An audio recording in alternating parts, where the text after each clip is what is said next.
She wasn't supposed to be here this late, and he wasn't supposed to notice. But there she was, standing by the open window, her hair moving with the wind like time itself had slowed to watch her. The evening had gone quiet after the meeting ended. The others had left, their voices fading down the hall, doors closing, laughter trailing off. Only the hum of the old ceiling fan and the faint song of traffic below filled the room now. He stayed back, pretending to tidy his notes, but really, he stayed because she hadn't left. Her name carried a kind of grace that didn't need to be spoken. Everything about her did, the measured tone, the calm she brought with her, the way her eyes seemed to see more than people meant to show. She was in her mid-40s, composed, but there was something behind her stillness, something that felt like quiet regret wrapped in poise. He was younger, barely 25, still finding his voice, but certain of one thing: every time she spoke, he listened differently. Not like a student or an admirer, but like someone waiting for meaning to appear between words. She turned toward him, smiling faintly. "You don't have to stay, you know," she said. He tried to answer lightly. "I don't mind. It's peaceful here." She nodded, looking back toward the city lights. "Peaceful," she repeated softly, as if testing the word. For a moment, neither of them spoke. The air between them carried that fragile weight, the kind that only exists when both people are trying not to say something. He noticed the small details, the soft gleam of the bracelet on her wrist, the tired curve of her shoulders, the way her fingers rested against the window frame, almost like she was holding on to something invisible. "You work too hard," he said finally. Her laugh was quiet, almost like a sigh. "And you notice too much." He smiled, unsure if she meant it as a compliment or a warning. "Maybe I just see what's in front of me." She looked at him then, properly looked. Her eyes met his, steady, unguarded. For a second, the distance of years disappeared. The office light flickered, and in that small, accidental shadow, something shifted. Not a confession, not a word, just an understanding neither of them was ready to name. She broke the gaze first, turning back to the view outside. "You should go," she said gently. He didn't move. "And you?" "I'll stay a bit longer. I like watching the city when it gets quiet." The clock ticked. He gathered his things slowly, feeling that strange pull, the kind that makes you hesitate at the doorway because you know leaving will break the spell of the moment. His hand brushed against hers as he reached for his folder, not enough to be deliberate, not enough to ignore. She froze, then drew back, pretending to adjust her bracelet. "Good night," she said softly. "Good night," he replied. He turned to go, but before stepping out, he looked back. She was still there, framed by the light, her reflection caught in the glass. For a second, she looked as if she might turn, as if she might say something that would change everything. But then, the door opened. Someone's voice called her name from the hallway. She glanced over her shoulder, her expression unreadable, and the spell broke. He left, heart unsteady, knowing this wasn't over. Not even close.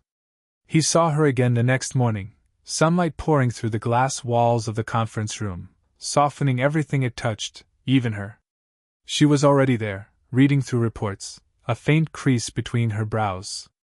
The world outside moved fast, but inside that quiet space, time seemed to obey her pace. He greeted her with a polite, "Good morning," but it came out softer than he meant. She looked up, smiled just enough, and returned to her work. Nothing about their exchange was unusual, yet everything was. The memory of last night's silence still lingered in him, like a song that wouldn't stop replaying. Every glance she gave, every pause between her words, carried the weight of something they weren't supposed to name. When she handed him a file, her fingers brushed his, light, quick, but enough to make him forget what he was supposed to say. She didn't pull away immediately this time. Just that fraction of a second too long, enough to draw a breath from his chest. "Are you all right?" she asked. He nodded. "Just didn't sleep much." She studied him, a habit she had when she wanted to see past polite answers. "You should," she said quietly. "You're too young to already look tired." Her tone was caring, but there was an undertone, something protective, maybe even afraid of what she was starting to feel. He wanted to ask her why she stayed late, what she thought about when she stood by that window alone. But questions like that didn't belong between them. Not yet. Instead, he said, "You should sleep more too." Her lips curved, half amused, half sad. "I stopped counting the nights I couldn't." That was the first piece of truth she'd given him, a glimpse into the quiet loneliness she carried so gracefully. It became clear, then, why she kept distance like armor. She had known love once, maybe too deeply. Maybe it had left her cautious, or simply tired. And he was at that age where emotions burn too quickly, where admiration and desire blurred without warning. He tried to hide it in professionalism, in polite silence, but it kept slipping through. The way his eyes followed her, the way his breath caught when she leaned closer to explain something, her perfume faint but impossible to ignore. They worked side by side until the clock struck noon. She reached over his shoulder to point at a line on the document, close enough that he could feel the warmth of her arm brushing against his. Her voice lowered, almost a whisper near his ear. "Here," she said. "This part." But she didn't finish. Their eyes met again, close, too close. The air changed. Even the hum of the ceiling fan felt distant. She stepped back first. "We should get some air," she murmured, more to herself than to him. Outside, the sun was bright. They walked side by side toward the cafe across the street. No words passed, but their silence wasn't empty anymore. It was charged, alive, aware. At the doorway, she stopped. He reached for the handle just as she did, their hands meeting again. Neither moved for a moment. And when she finally let go, she said his name softly, not as a superior, not as a friend, but as someone who had just crossed an invisible line. It started raining that evening, sudden, steady, unplanned. The office emptied fast. Everyone wanted to beat the storm. He stayed behind, sorting files that didn't need sorting, pretending the thunder didn't echo in the silence. She appeared at the doorway, umbrella in hand, her expression caught between amusement and concern. "You're still here?" she asked. He looked up. "Didn't realize it was that late." She stepped in, closing the door halfway. Raindrops clung to her hair, tracing faint paths down the collar of her jacket. The scent of rain followed her in, clean, quiet, disarming. "You'll get soaked if you leave now," she said. "Wait a bit." He nodded, grateful she'd said it first. The storm built outside, loud against the windows. They stood near each other by the table, both pretending to focus on their screens, though either typed much. Words felt heavy, unnecessary. Finally, she spoke, her voice low. "People might start talking if they see us here this late again." "I know," he said. Then, softer. "Do you care if they do?" She hesitated, a heartbeat, maybe two, before answering. "I have to." The air changed again, the way it always did between them when truth slipped out. He looked at her, really looked. The woman who always held everything together, now visibly unsure, fingers lightly gripping the edge of the table. He took a small step closer. "You shouldn't have to hide everything that makes you feel alive." Her eyes lifted to his, sharp, searching, conflicted. "You think this makes me feel alive?" He didn't answer. He didn't need to. Outside, lightning flashed. For a moment, their faces were lit in silver, close enough that he could see the reflection of himself in her eyes. She exhaled softly, a trembling breath. "You're too young to understand what it costs," she whispered. "Then explain it," he said quietly. But before she could, before either of them could close that final inch between them, the sound of footsteps echoed in the hallway. They broke apart instantly. A co-worker's voice came through the half-open door. "Still here? You two must love your work." She smiled too quickly, covering the unease. "Just finishing up," she said, her tone practiced and steady. The man at the door nodded, oblivious, and disappeared down the hall. The door clicked shut again. Silence returned, heavier now. She turned to him, eyes full of what she couldn't say. "This can't happen," she murmured, but her hand brushed his sleeve as she passed, lingering longer than it should have. He caught her wrist gently, stopping her. The contact was feather-light, respectful, but it carried every unspoken word between them. She didn't pull away, not immediately. Just stood there, eyes closed for a second too long, like she was listening to her own heartbeat betray her. When she finally stepped back, she said nothing. Neither did he. But in the silence that followed, something irreversible had shifted. They both felt it. The storm outside was still raging, but the one inside had already begun. Days passed, but the air between them didn't clear. If anything, it grew heavier, each encounter a quiet storm threatening to break. He found her one evening in the archive room, sorting through old files. The light was dim, the hum of the air conditioner soft. She didn't notice him at first, or pretended not to. "You're avoiding me," he said gently. Her hand froze over a folder. "I'm being careful." He stepped closer, the distance between them shrinking with every word. "Careful feels a lot like running away." She looked up then, her eyes calm but tired, her voice steady even as it trembled around the edges. "You don't understand what this could mean for me. For both of us." He swallowed hard. "Then tell me to stop feeling it." The silence that followed wasn't empty. It was loaded, with everything they'd both tried not to name. She turned toward him, her voice barely above a whisper. "You think this is easy? You think I haven't tried to forget that night, that moment?" She stopped herself, realizing she'd said too much. He moved closer, slow, uncertain, until he could see the faint rise of her breath. "I haven't forgotten either." Her breath caught. "Don't," she said, but it sounded more like a plea than a warning. He reached out, not to touch her, but to tuck a loose strand of hair behind her ear.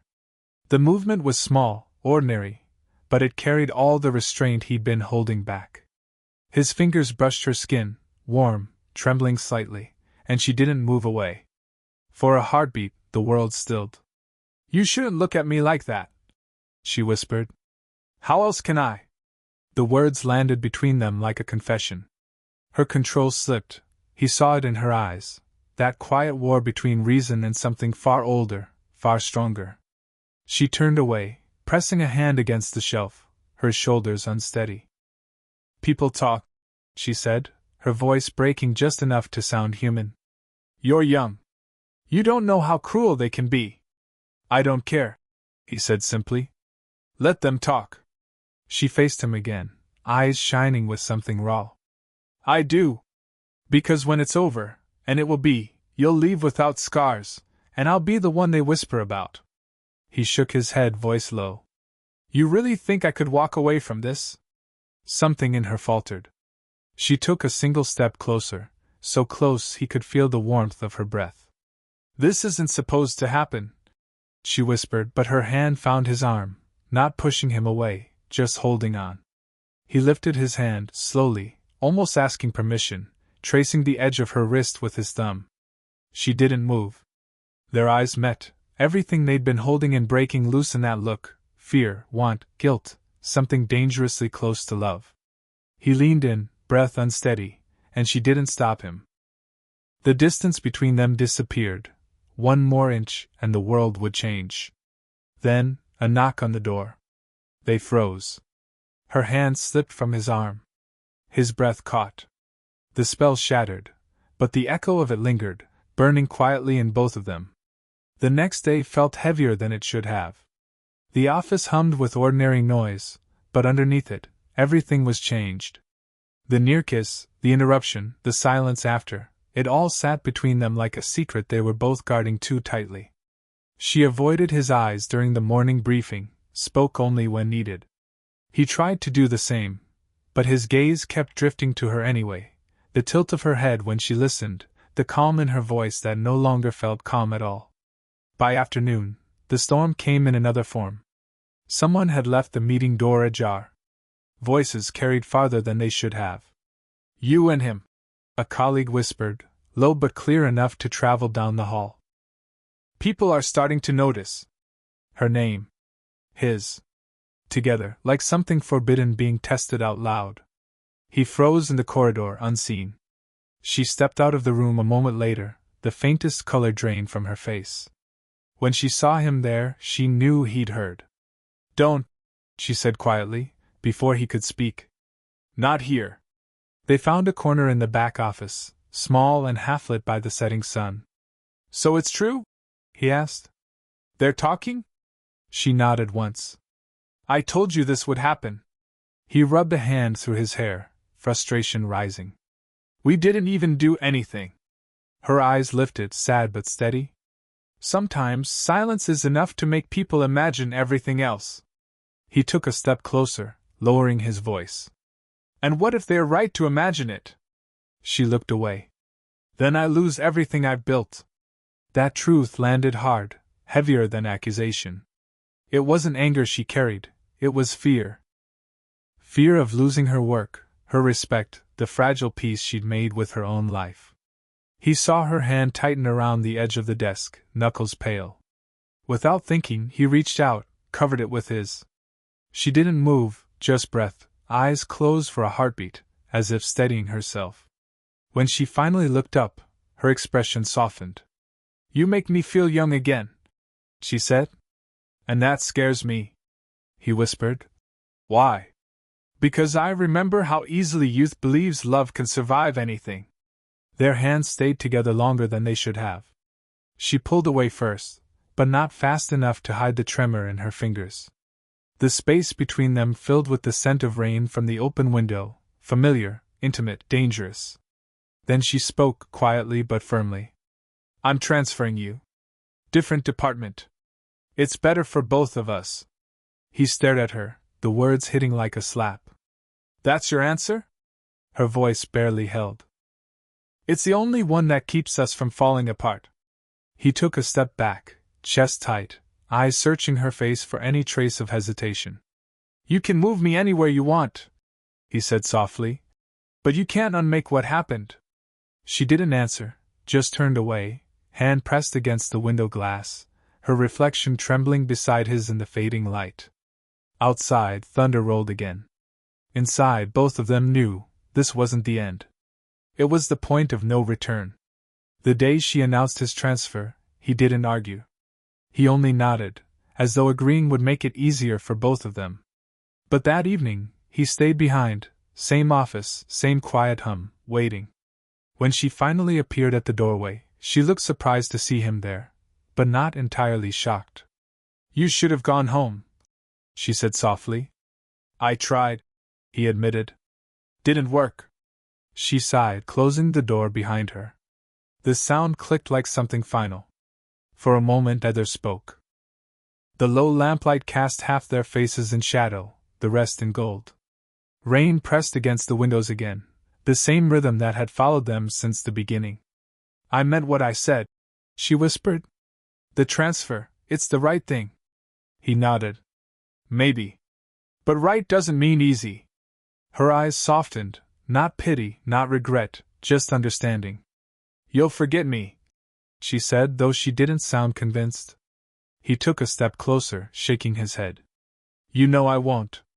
She looked down, then back up, and something in her broke open, the calm giving way to honesty. "You think I haven't tried to stop this?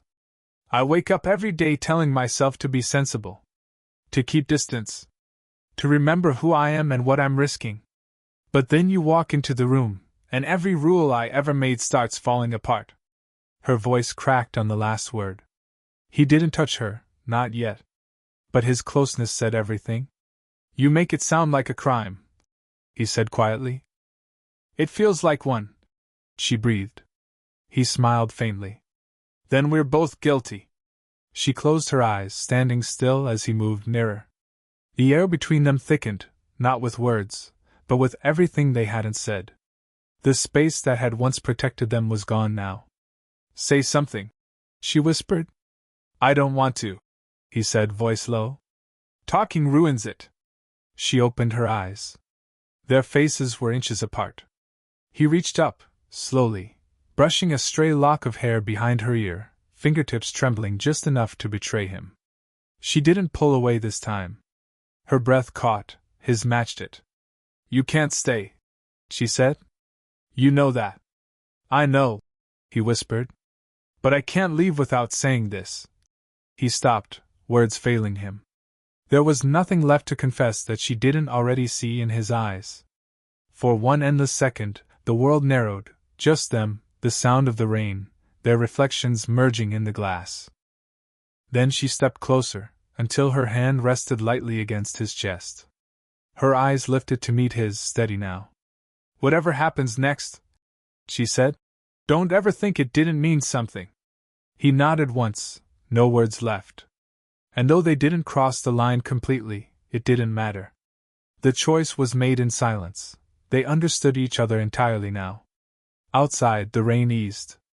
Inside, they stood still, not together, not apart, breathing the same air that would never feel the same again. Weeks passed. The transfer went through, the paperwork stamped, the goodbye unsaid. He told himself it was fine, that time would smooth out the edges of memory. But time didn't do that. It only made the quiet louder.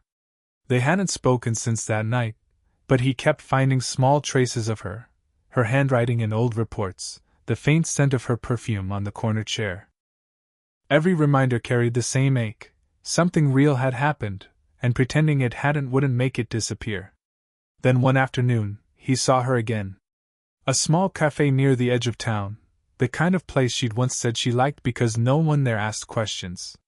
She was by the window, reading, sunlight caught in her hair.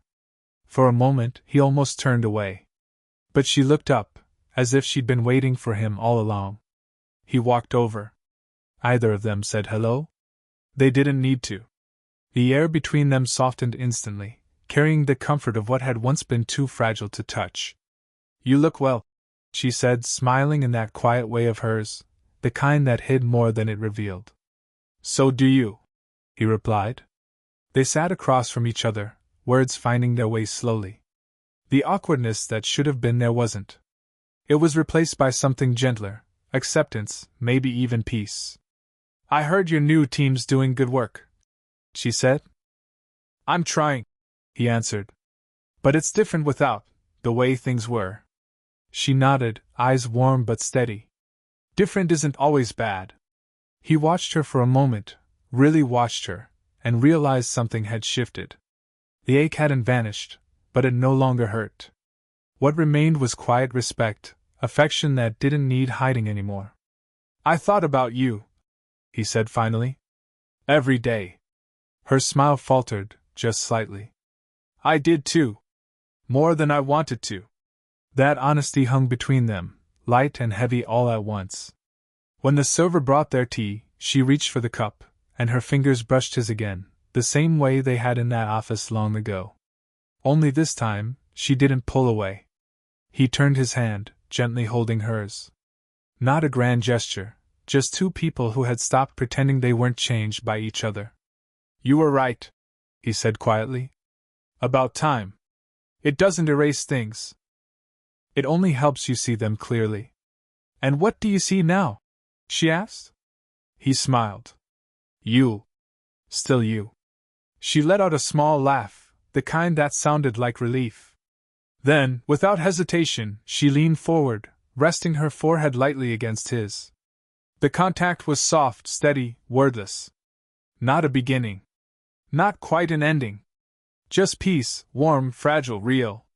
They stayed like that a while, two people who had learned the cost of distance and the quiet grace of closeness. Outside, the light shifted through the window, gold and forgiving.